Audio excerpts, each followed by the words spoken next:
You are now listening to Talk Your Jits podcast.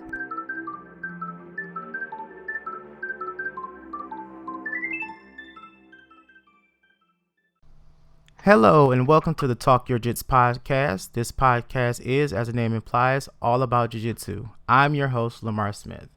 And today's guest is a four-stripe white belt who trains at Gordo's Brazilian Jiu-Jitsu, located in, I'm sorry, I thought I had this pulled up already, Winston, Florida. Ladies and gentlemen, Florence Tanner. Good morning. Good morning. How are you doing today? I'm great. How are you? I am doing fantastic. But first and foremost, I would like to extend my thanks and appreciation for you doing this podcast with me today. I appreciate you having me on. I've never done one and I'm excited. Yeah, this is going to be a fun ride. But let's get started. Let's go ahead and give the people what they want. Tell them a little about you and your jiu-jitsu journey so far. Okay. I started 2 years ago at 35. I'm a pediatric ER nurse, and at the height of the pandemic, I started working at a testing site, and after that was over, it was very stressful. 6 months working, weeks on end with like maybe a day or two off here and there. And my friend, her husband and son were training jujitsu with Gordo, and she said, we should just try a class. We need a stress reliever, something to do together. So we tried out a class and we both really enjoyed it. So we signed up. And from that moment, I was hooked. I went from doing like a couple classes a week to going to class in the morning and class at night, and eventually doing like double classes at night. And it's really been a great source of stress relief for me, Mm-hmm. both in my career and in my life. And I've just fallen in love with the sport. That's awesome. Um, so how has jujitsu like helped you in your like everyday life? My everyday life, it's helped me learn discipline and definitely a lot of self-respect, and learning um, how to deal with outside stressors a little bit. My job is very stressful, Mm-hmm. um, and learning that I can get through the day. I can get through this one thing at a time. Just like in class, you learn the drill, you learn how to counter it. It's learning movement by movement, and I've really taken that into my everyday life. Like, okay, one step at a time, you can get through this. Definitely. I totally agree with that. It you know been training for like the last 5 years, and I can say that's one thing jujitsu have taught me is a lot of patience. And Definitely patience. yeah, cause yeah, like you're dealing with a very stressful career, and I commend you on that because it's a very bad Thank time you. for the last past 2 years, and I commend anyone who works in the medical field because my wife works in the medical field as well. She's a medical assistant, but it's still medical. So, um, you Hmm. know, it's been crazy. It's been crazy these last couple years, and It definitely has. yeah, just being able to have that escape, from work and from life because Hmm. I'm not putting it up there with medical field, but working in retail for so long, dealing with the public and different people attitudes, it Hmm. would be so killer on me mentally. So if I didn't I think have, work. I'm sorry, go ahead. I was gonna I think work in general, the last couple years through the pandemic, has been very stressful on everyone. Yes. And knowing that I have that escape, after a 12-hour shift or even on my day off, knowing that I have that escape to go to, even if it's for 45 minutes, to clear my mind and not have to think about anything else, has been such a relief. Yeah.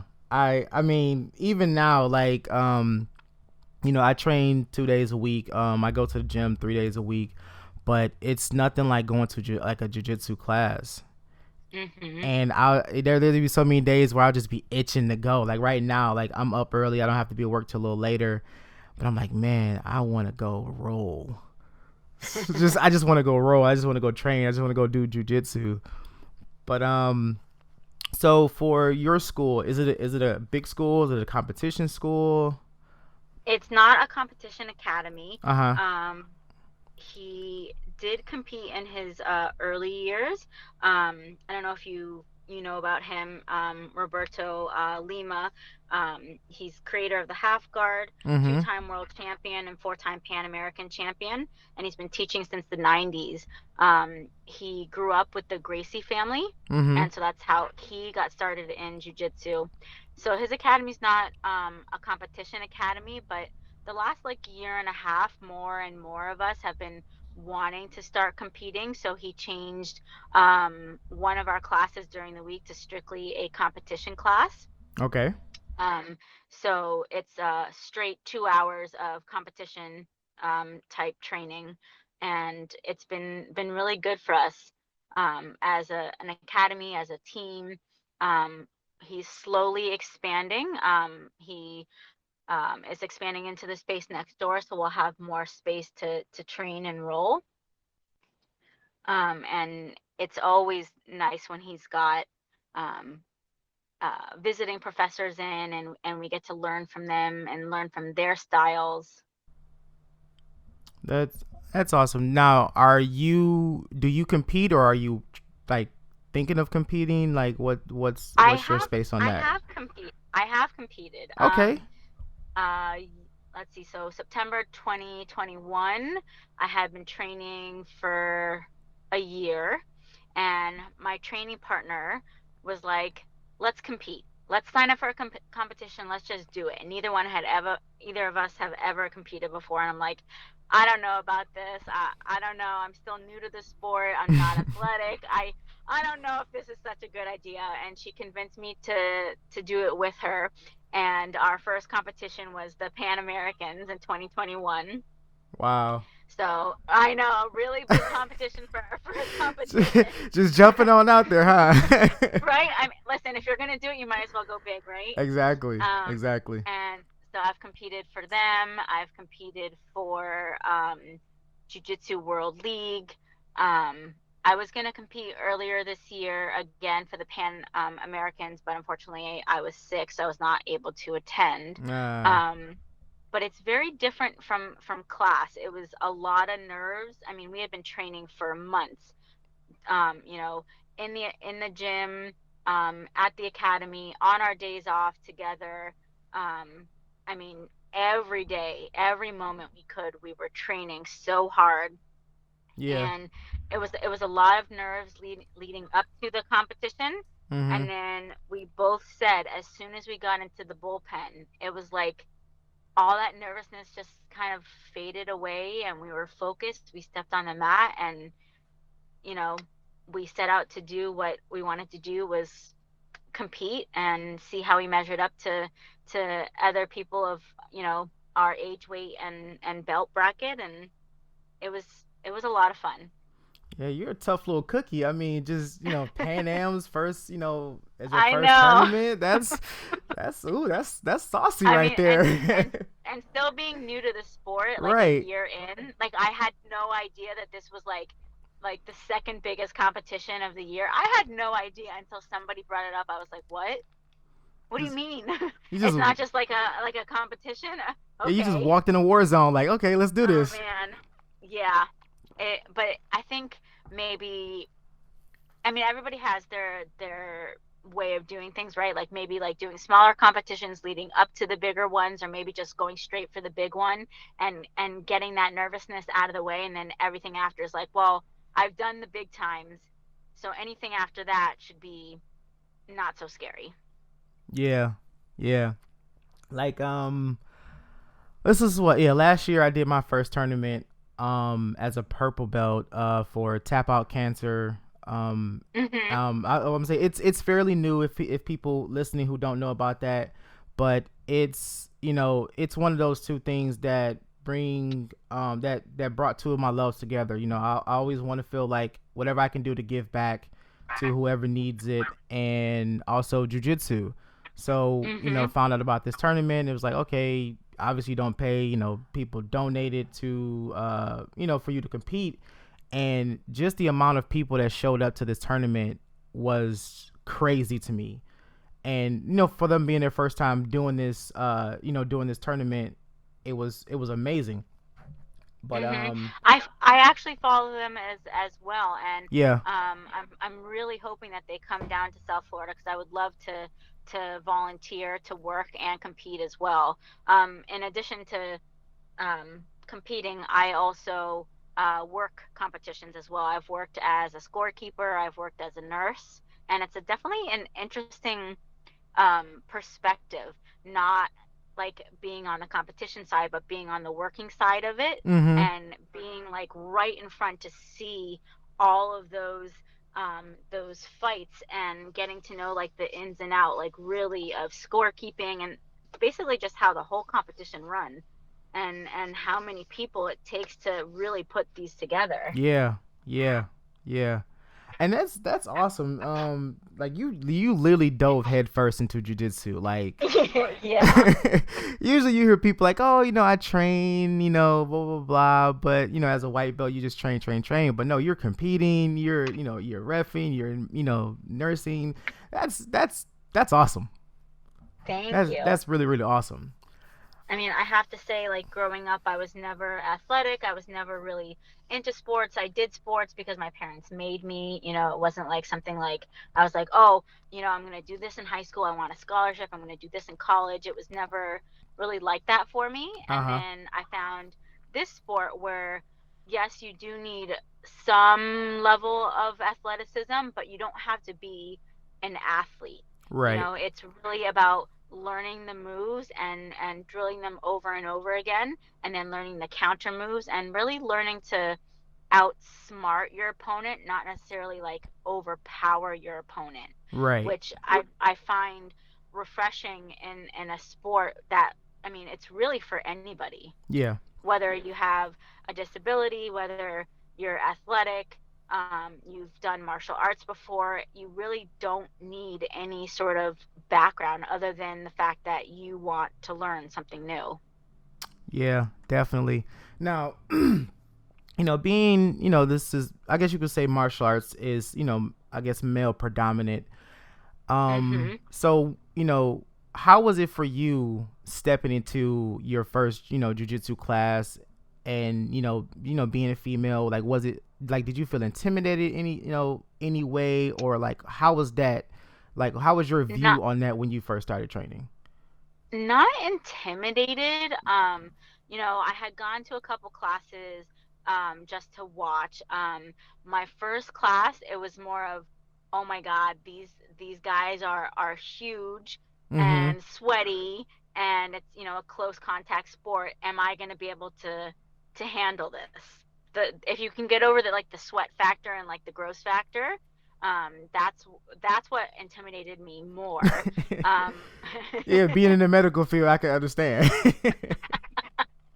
um, but I mean, after my first class, it was such a family atmosphere. The whole academy was, welcome to the family. I was put into the group chat, and from then on, it was, hey, how you doing? It was such a family atmosphere. Yeah. It was never, oh, she's the new girl. Let's see what she's made of. It was from the moment I started. The guys were very protective and very respectful of the girls. They're very respectful of all the girls. When we roll, they never put 100% of their weight on us or use 100% strength. And they're the ones that actually encourage me to compete. Yeah. And that's a very very huge advantage in your part. And we have, like, we have a lady, including my wife, who trains jiu-jitsu. My wife used to train, but with kids and then work, she kind of had to like step off the mat, so we're finally able to get her back on.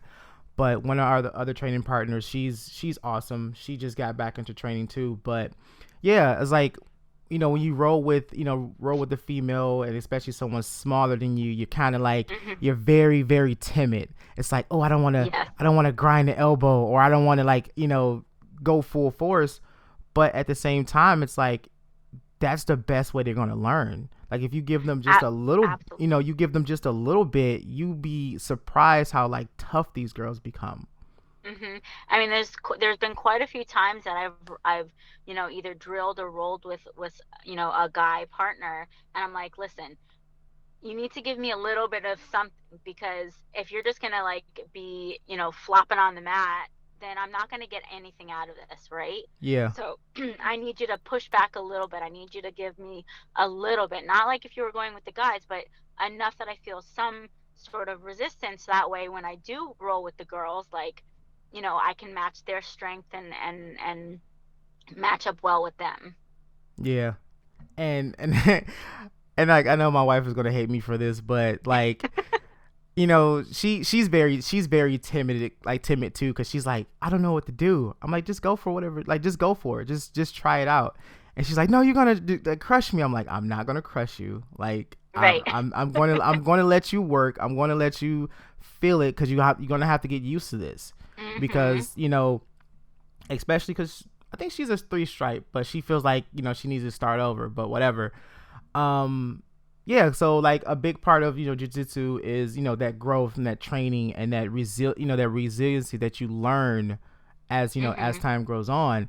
So I'm like, you're gonna have to get used to this, because once you eventually test for your blue belt, you have to go over these techniques. You have to go over self defense. You have to go over Right. all this grueling stuff that you've seen me do twice now, and you've seen other Mhm. classmates do it. So you kind of have to, you kind of have to go out there and get beat up, Right. and you can't help but get used to it. But eventually, Mhm. she's gonna fall in love with it. I know she is, because once she got back into training, she's almost getting that itch to be like, man, I really don't want to miss training, but I gotta do this at the house. And I'm like, nah, man, that can wait.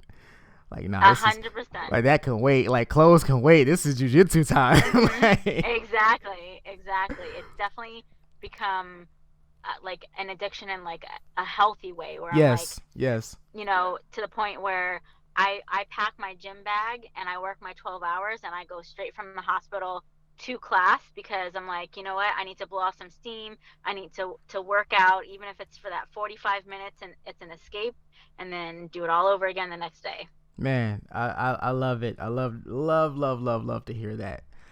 Yeah, I'm literally that same way. Like, my gym bag is already packed. Bag is already in the car, as a matter of fact. So I have no choice. I can't leave my bag, but Right? It that way there's no excuse. It's no already excuse, there. no excuse. Cause I'm like, I can't say, oh, I left my gi at home. Like, nope, my Right. gi is in the car, my bag is in the car, everything is in the car, ready for me to go to training. And like, with it now is like, I train a lot. My wife is starting to go back into training. My daughter trains too, so Oh, that's awesome. yeah. So it's like, we're like this jujitsu family, and like, I have a 2-year old, and when she gets a little bit older, hopefully she'll jump in the rings too. But man, Yeah. it's so exciting to see women and kids doing jujitsu. I mean, we don't have a large group of women, but there's enough of us that, if we all get to a class on the same day, I think there's like, including like the teens, like the 16, 17-year old, there could be like 9, 10 of us, which is pretty huge. Yeah, that's amazing. Because usually, like, my school, we only have like 10 or 12 students total, and two being female. But like, I highly encourage any lady out there that, yeah, like you said, that wants to get in shape. You don't necessarily have to compete. You don't have to Hmm. be like this tough person. Like, no, if you want to go in, it definitely is a stress reliever. um you're getting a hell of a workout, Oh yeah. especially if I you're learned that very quickly after my first couple classes. yeah, like, you get a hell of a workout. You're going to lose weight. And one thing I like about jujitsu, like, when you first start, that first few months, like, the weight just melts off of you. Oh, 100%. I went from having like one gi, washing it every day, and then I'm like, I'm going a lot more frequently. I should buy another one. And then I bought another one and another one, and to the point where I had seven because I was going like every day, sometimes twice a day. Yeah. So now I've got a closet full of gis. And if anybody like if anybody from Sound Boy ever hears this story, man, like I don't like people are picky about their brands of gis. And I've gotten to that point where it's like I love Sound Boy gis. They're very, very comfortable and I had my one gi since I started training, and it's 5 years old, and it still feels good. It's not like it's no really wear and tear on it, obviously from washing. The color fades, but it's still a very durable gi. And I'm like, I need y'all to make more colors. Like, they just came out with more colors. I saw it on Facebook. It came across my news feed. Okay, I'm gonna have to look those up. But they do have like their mainline gis. They do have like their competition style gis. And they have another style of gis that I'm like, man, I don't have enough money for all these. Right? Because I'm like, I need to buy another gi, and I'm trying to come up with a reason to buy a gi because I've lost a lot of weight, so my A3 gis fits a lot loose. So I'm like, oh man, I can go down a size. Ooh, that means I could buy more gis. And my wife is like, don't buy another gi. I'm like, I know, I've got but like I want a couple to. in my closet that are like too big that I still wear. Yeah. You do lose a lot of weight, and then you drop down a size, and it's like, oh, okay, I guess I gotta buy another one, and then I gotta buy another one. Yeah, definitely. I think I only have what? I think I have like 5 gis. No, let's see. Yeah, about 4 or 5 gis. But my Amazon cart is like I probably have like 12 in there. I don't need that many gis, but I want that many gis. But you do. Yeah. You want like options, just like a wardrobe, right? Yeah, and you can mix and match them. You can style up a gi, man. Like absolutely. Like if I could literally walk around in a gi every single day, I will. I thought about dressing up as like a world champ for Halloween, and then I was like, no. No, I was like, nobody'll get it but me. Right. And what's funny about that was my daughter, she's in school, and Halloween just passed, and they was like, we don't want nobody, they can't dress up as monsters or princesses or anything like fictional and stuff like that. They had to be like, career. Okay. And I was like, what if she wears her gi? Absolutely. I'm like, it could be a career. She could be a jiu-jitsu champion as her career, but she went as a no, she didn't get a chance to go because she ended up getting sick. She ended up catching a cold. Aww. So she did miss Halloween this year, unfortunately, but she was gonna dress up as a nurse. I'm like, you don't want to wear your gi? And she's like, no, Daddy, I can't wear that. I'm like, yeah, you can if you really want to. Like if you really wanted to, like that is a career. Like that is definitely a career. But let's see what else. So back to the competition scene. So yeah. How many tournaments have you done so far? I've done 2. Okay. And worked 2. Okay, so what was your outcome of your first 2 tournaments? So my first competition, Pan Americans, I was set. It was only gonna be me and one other girl in our bracket, and at the last minute, somebody from the bracket, the weight class above me, dropped just enough weight to come into our weight class. So there was 3 of us. It wasn't the outcome that I wanted. I got 3rd. Okay. I was hoping for a little bit better in terms of my opponents and their technique versus mine. I had better technique than they did, but when I tell you these girls were monsters, they were beasts. I'm not even kidding. Like the first girl that I fought, her neck was the size of my thigh.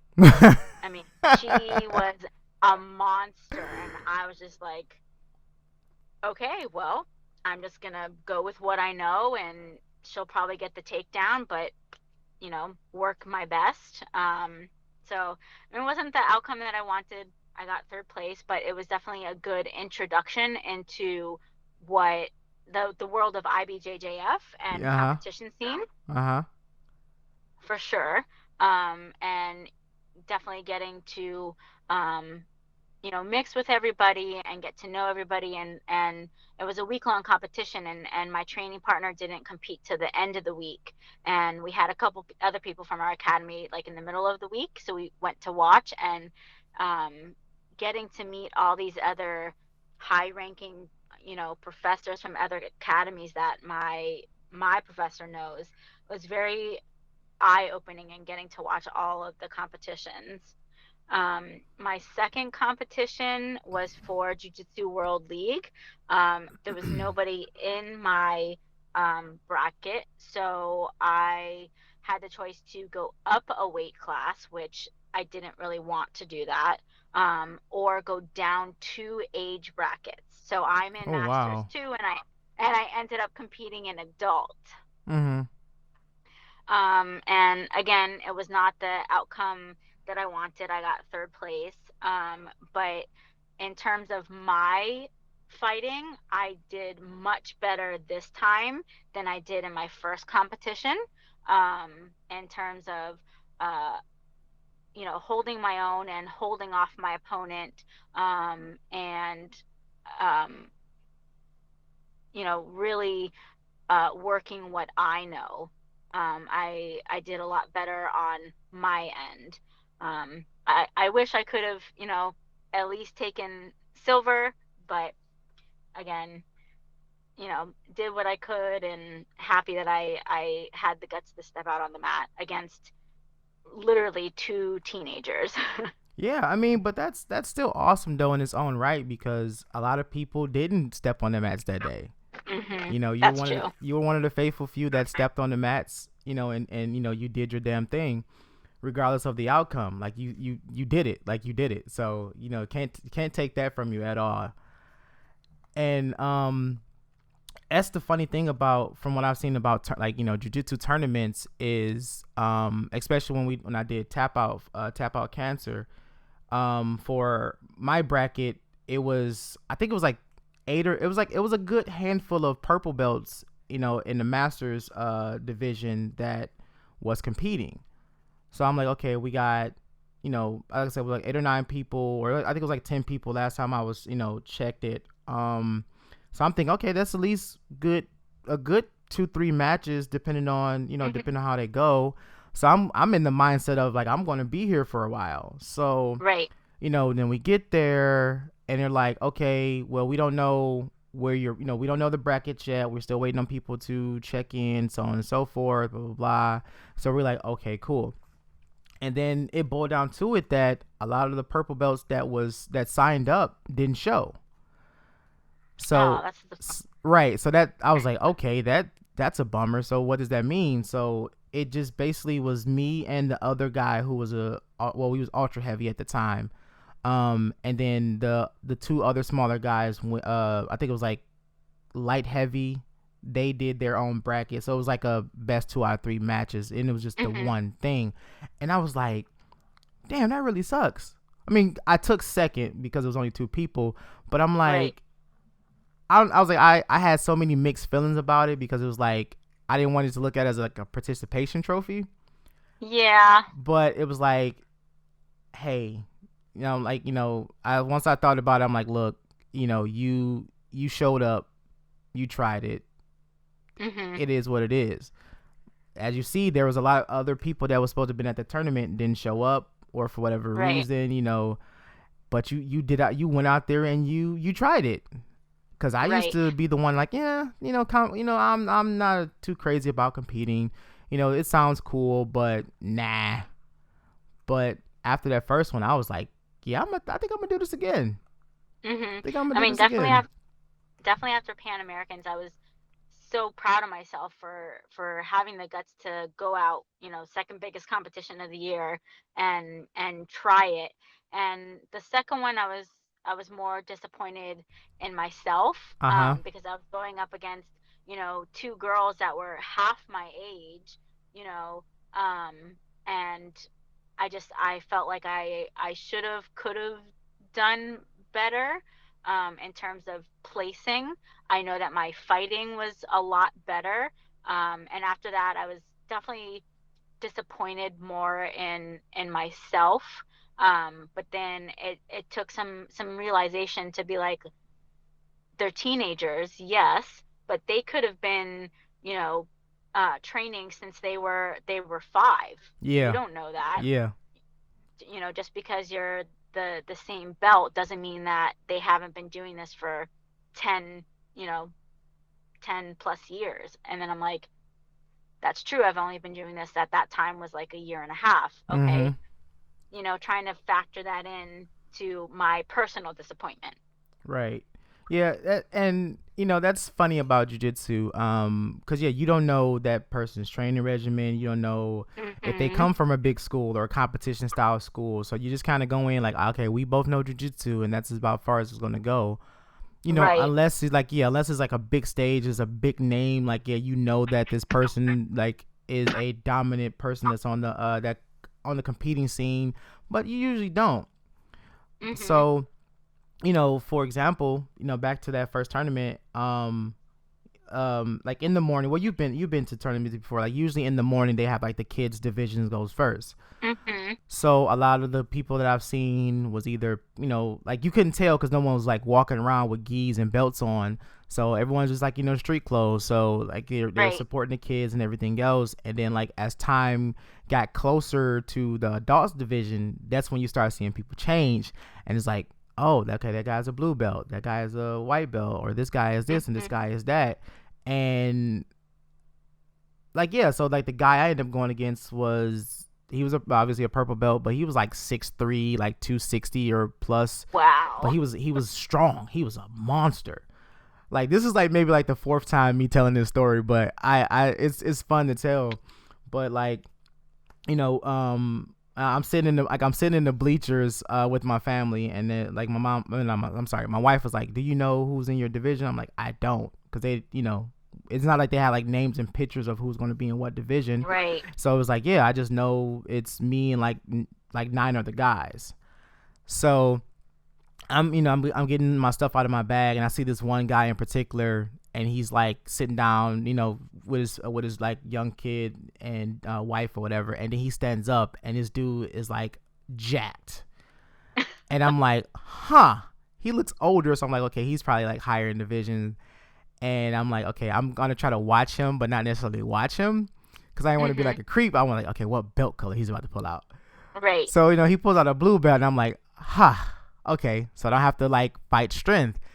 But then the guy who I'm trying to remember if he was actually working at the gym, at the gym that we were doing the tournament at, but he could have been, could have not been. But when I saw him walk in, and he had his gi on. I'm like, okay, that's a thick guy. Like that dude is huge. And then one of his training partners handed him that purple belt. I was like, that's who I'm going against, because that's when by that time they was like, okay, we're gonna have to split this a little bit up because we're missing participants. So I was like, okay, and then I Hmm. found out it was him. I was like, oh, this is about to be brutal. But yeah, like he was a real cool guy, very very technical, very very strong. Hmm. But yeah, like we talked afterwards. He's like, yeah, man, this is like my eighth one this year. I just Oh my God. all I do is compete. I'm like, wow. I'm like, I don't know what to say about that, but he did, like, he's like, yeah, man, you did a good job, and his instructor was like, yeah, man, you did a hell of a job. He's a handful. He's strong, and I'm like, let's just look at him. I'm like, yeah, I can tell. Like, what are y'all feeding him over there? Hmm. But then I found out later, like he used to play professional, like he used to play he was in the NFL at one point. Oh So wow. I was like, huh, well that explains it. But yeah, I did feel a little bit of disappointment in myself, because I'm like, dang, I really didn't get to um showcase my talents per se. But Hmm. I could have ended there, but I was like, nah, man, I want to do this again. Like, I want to do this as many times as possible. So Absolutely. And even with your own like self disappointment, the camaraderie at the podium makes it mhm. all worth it. Yeah. Yeah. Cause when you're in that setting, when you get yourself in in that mindset, you're not thinking about nothing. You're just trying to focus on what your game plan is going to be, how you're going to work this, and then you also thinking about worst case scenario. Right. But then when you go back and like if you record your you record your matches, it's just the fact that like you have people that never seen you before, never knew you existed, rooting for you. Mm-hmm. And it's such a crazy feeling because like you said, so when you get on the podium, you got everyone's watching you, you got people just walking past that like, oh man, congratulations, man, that was awesome. You're like, man, I just got like tossed like a baby. But right. Thank you. You not see the match I just had. Like this dude, like I was like 240 something at the time, and he picked me up like I was like nothing. Mm-hmm. I'm like, you did not just see this dude just like throw. I was literally upside down in the air, him slamming me. But I was like, yeah, man, that was a bang up job you did there. I'm like, man, shut up. But but going back and watching it, but like, yeah, like, having everyone just like, congratulating you, and it's such a humbling experience. Even in losses, like, it's so humbling because like, yeah, you did the best you could, at the time. So like that can't, they can't take that from you. Right. And like another thing I like about the competition scene, I've said this plenty of time too, is the kids division is amazing. There are some monster kids out there. The one competition that I worked as a nurse, it was very heavy on the kids and the teens competition scene. And there are a lot of competition schools out there, and these kids are beasts from like the 5-year-olds all the way up into the teens. I'm sitting there and I had a perfect view of like 3 mats, and I was like, wow. Like, yeah. Even as an adult, I would not want to go up against some of these kids. Yeah, these are some dangerous 5 and 6-year-olds. Oh yeah. And like tap out, there was like this one kid in particular, and I was watching him roll, and like how technical he was at such a young age. And I was like, man, I wish I could have been like that age learning jiu-jitsu. Absolutely. Because the way he was moving, obviously, kids are limber. They're, they have so much energy, so very much energy and spark, and very flexible. But I'm like, this dude is like, this kid is moving like a pro. Yes. Like his takedown entries, his, side control, his control from top. I mean, from full mount. I'm like, this kid is amazing. So amazing. And another time, it was like a little local house tournament. One of my training partners was in, and they had like a little kids division too. So I was like, this is like literally like my first time actually watching a kids competition. And I'm looking at these kids. They're like, they're playing, they're having fun, they're talking about whatever kids talk about. And there was one little girl in particular. Little girl, she had like pigtails. Her gi was bigger than her, and she was just kind of like, she was conversating with people, but she was kind of like tucked off on the side. And being an adult, you've seen kids, you've seen like those, I guess you want to say like those soccer parents, is like, those sports parents is like, you get out there, you do what you do, you had those people. You had the kids on the side that was like, repping and drilling with their parents or their coaches. But you had this one kid that was just kind of like just off in her own world. And I'm not like trying to judge, but I'm like, I don't think she wants to be here. Like, she looks just like so out of place. And then, her match comes up. And she trots on the mat. She shakes the judge's hands, the ref hands, her opponent's hand. And as soon as that slap bump happened, she turned. Like, it was just like an instant. She turned into a savage. Like, she hit, like she closed the distance, hit this double leg, takedown, boom, quick, bow, got on top, armbar. Wow. And me and my other training partner that was there, we was watching. We was like, holy crap, what the heck was that? And it blew my mind because the kid that she was going against was was a boy, but he was a little bit bigger than her. I mean, he had to have her by like 10-15 pounds, and she just handled it like just flawlessly. And she just got up, shook the, their hands and went off and started eating candy. I was like, oh, that girl's an assassin. Like she is. I mean, I think that's one thing that's so great about the sport is that, you know, just because a person is small doesn't mean that they don't have a lot of fight in them. I mean, I'm sure you follow like all these pages on social media. I've Yeah. seen fights where, in an absolute competition, it's this tiny dude, it's probably like 100 pounds going up against like a 300-pound monster, Yeah. and he wins. Yeah. It's not all about weight and strength. Yeah, it's like jiu-jitsu, it's you have to you have to throw strength out the window. Like you can't be like trying to muscle everything because you're leaving limbs exposed. You're leaving your back or neck exposed, and you can get tapped. You have to be technical when it comes to jiu-jitsu.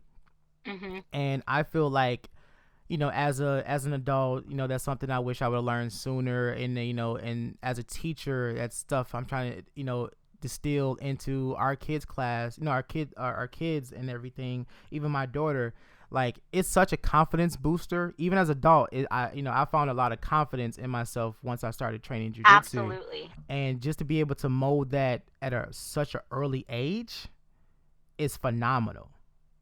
Like very, very, it's a mind-blowing 100%. thing. So yeah, I'm very excited to be in this culture, especially now with starting this podcast, being able to like meet so many awesome people, and people come on and share their stories. And I'm hoping that everyone who hears this who's not training to go find a gym.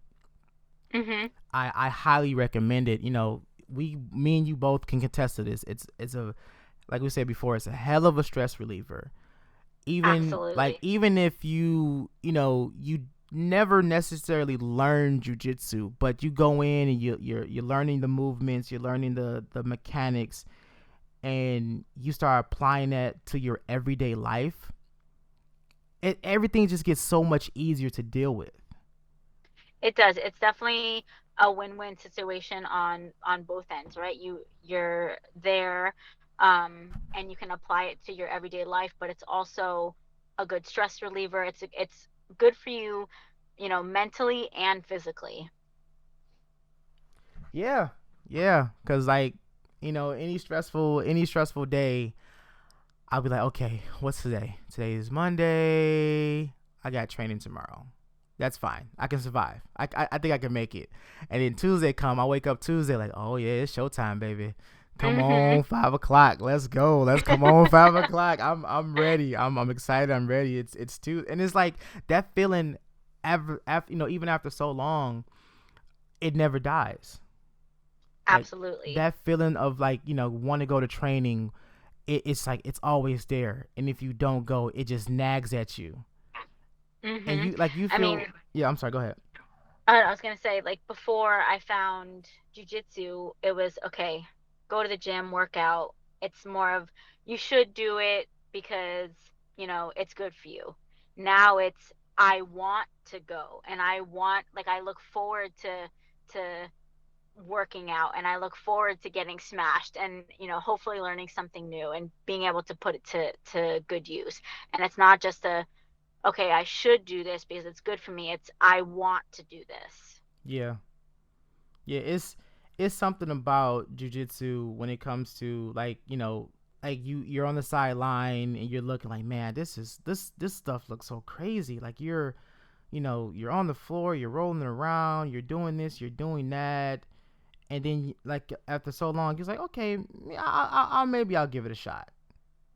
And then you give it a shot, and then you're falling in love with it, and you get to that once you get to that point where it's like, yeah, man, I can't wait to come to training. That's when you're hooked. Absolutely. And I've seen it firsthand with one of the participants at the school. He found out about the class, and he's like, yeah, I want to get in shape, I want to do this and do that. And he brought his wife along too. And I'm assuming that and I necessarily didn't talk to him about this, but just off the assumptions, like she just kind of did it as support, like, yeah, I'll work out with my husband, I'll join. Right. And she was very like, timid and like, I don't want to hurt nobody, or I don't want nobody to hurt me.